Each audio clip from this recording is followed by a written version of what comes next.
Hermosa po. Sino Hermosa? Taga saan? Taga Santa Ana, Manila. Bakit? Dahil dating Karen.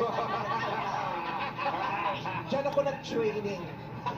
Nag-aaral? Yes po. Saan? From Pamantasan ng Lugtana, Manila. May ano siya, confident na sumali pamantasan. O pamantasan ng mga scholar. Correct. Patatalino. Pamantasan ng mga scholar. Ngayon, eto na ang tanong ko sa iyo. Eto ang tanong ko sa iyo.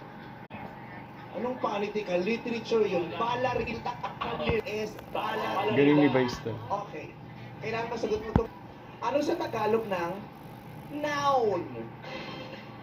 Pangalan. Pangalan. One. Ano sa Tagalog ang verb? Pandiwa. Ano sa Tagalog ang preposition?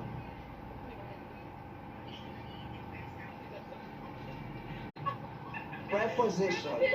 Pwede kang Pang-ukol. search na libid yung Kasi maraming maglayong-layong alam, pero nakakalimutan natin, bakit tayo Ukol. pangukol?